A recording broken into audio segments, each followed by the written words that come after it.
Good morning students.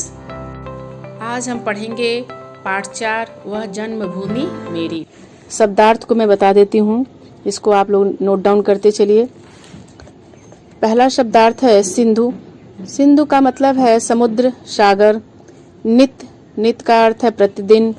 Yamuna, Yamuna Yamuna नदी। त्रिवेणी, 3 नदियों का संगम। छहर, छहर मतलब है बिखर। पुण्य भूमि, पवित्र भूमि। अमराइयाँ, आम के बाग। मलय, चंदन। पुनीत, पवित्र। सुयश, सुकृति। यश वाला या अच्छा यश। युद्ध भूमि, युद्ध क्षेत्र। पग, चरण। पग पग, कदम कदम पर। निराली, अनोखी। छटा, सुंदरता। स्वर्ण भूमि, धन धान्य भूमि। दिया, दीपक। मातृभूमि, माँ के समान भूमि। चरण तले, पैरों के नीचे। मलय पवन, सुगंधित हवा। त्रिवेणी, 3 नदियों का संगम। गंगा, यमुना और सरस्वती नदियों का संगम को त्रिवेणी कहते हैं, जो इलाहाबाद में है। इलाहाबाद का नाम इस समय प्रयागराज हो गया है। बच्चों, वह जन्मभूमि मेरी कविता का अब मैं भावार्थ बताऊंगी। ध्यान से सुनिए और समझने का प्रयास करिए। प्रस्तुत कविता में कवि ने भारत की प्राकृतिक सौंदर्य एवं उनकी महानता का गुणगान करते हुए कहते हैं कि वह जन्मभूमि मेरी, वह मातृभूमि मेरी। इस धरती पर हमने जन्म लिया है, इसलिए यह जन्मभूमि मेरा है। वह मातृभूमि मेरी, और यह माता के समान हमारा पालन पोषण करती है, इसलिए यह हमारी मातृभूमि है। ऊंचा खड़ा हिमालय आकाश चूमता है, नीचे चरण तले झुक नित्य सिंधु झूमता है। प्रस्तुत कविता में कवि भारत के प्राकृतिक सौंदर्य एवं उनकी महानता का उल्लेख करते हुए कहते हैं कि ऊंचा खड़ा हिमालय। बच्चों, हिमालय उत्तर दिशा में स्थित है, ये आपको भी पता है। कवि कहता है कि भारत की उत्तर दिशा में स्थित हिमालय की ऊंचाई को देखकर ऐसा प्रतीत होता है, ऐसा लगता है कि मानो वह आकाश को चूम रहा हो या छू रहा हो। नीचे चरण तले झुक नित्य सिंधु झूमता है। बच्चों, हिंद महासागर किधर है? वो दक्षिण दिशा में स्थित है। तो कवि कहता है कि हमारे देश के दक्षिण दिशा में स्थित हिंद महासागर को देखकर ऐसा लगता है कि मानो वह भारत के पैरों के नीचे निरंतर और लगातार झूमता रहता है।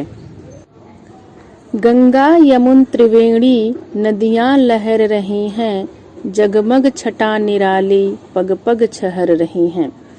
बच्चों, आपको पता है कि हमारे देश में गंगा, यमुना और सरस्वती जैसी पवित्र नदियां लगातार प्रवाहित होती रहती हैं।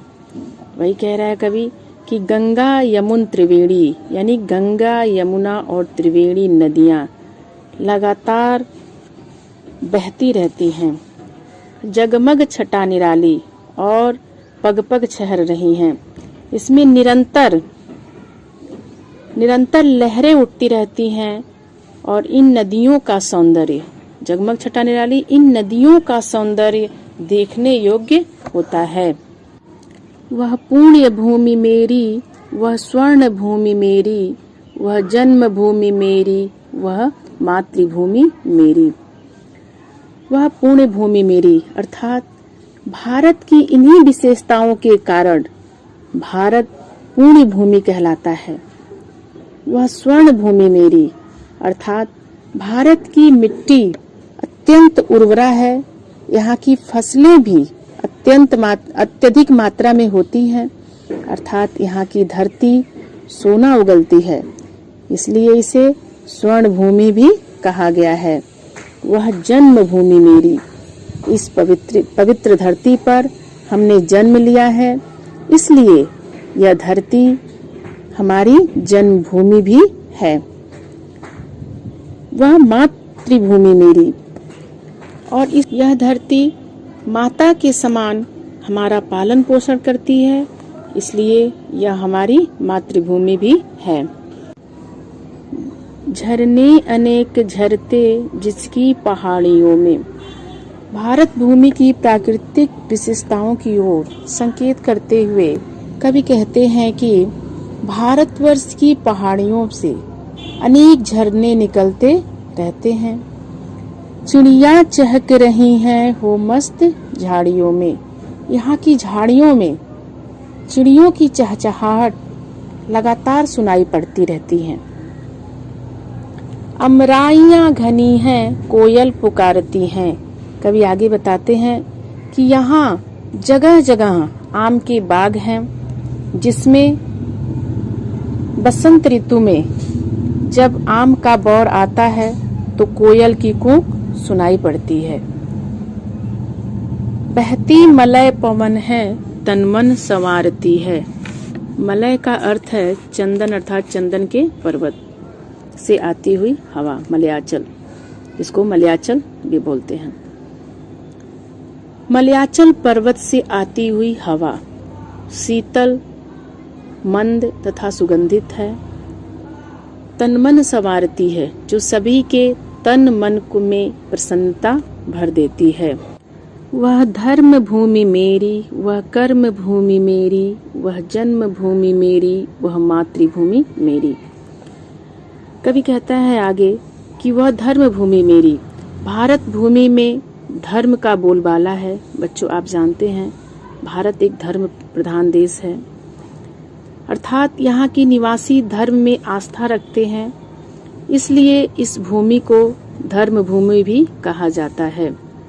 वह कर्म भूमि मेरी। भारत भूमि में लोगों को कर्म अर्थात काम करने की प्रेरणा दी जाती है, इसलिए इसे कर्म भूमि भी कहा जाता है। वह जन्म भूमि मेरी। इस भारत भूमि पर हमने जन्म लिया है, इसलिए यह हमारी जन्मभूमि भी है। जन्मे जहाँ थे रघुपति, जन्मी जहाँ थी सीता, श्री कृष्ण ने सुनाई बंसी पुनीत गीता।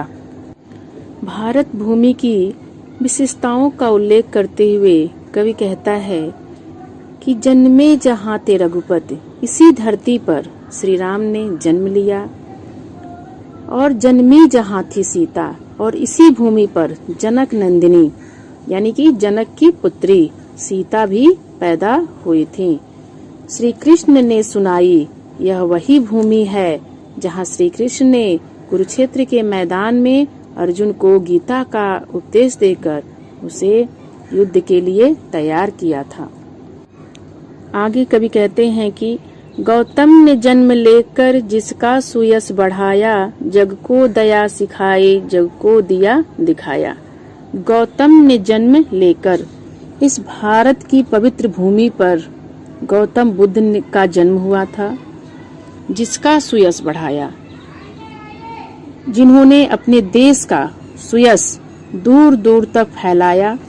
जग को दया सिखाई, गौतम बुद्ध ने अहिंसा का संदेश दिया, दया का मार्ग दिखाया, जग को दिया दिखाया, और ज्ञान का दीपक दिखाकर सभी को सही मार्ग दिखाया, जो भारत में ही नहीं अन्य देशों में भी फैल गया। वह युद्ध भूमि मेरी, वह बुद्ध भूमि मेरी, वह मातृभूमि मेरी, वह जन्मभूमि मेरी। कवि आगे कहते हैं कि वह युद्ध भूमि मेरी। कवि कहते हैं कि भारत भूमि पर अनेक युद्ध हुए हैं, इसलिए इसे युद्ध भूमि भी कहा गया है। वह बुद्ध भूमि मेरी।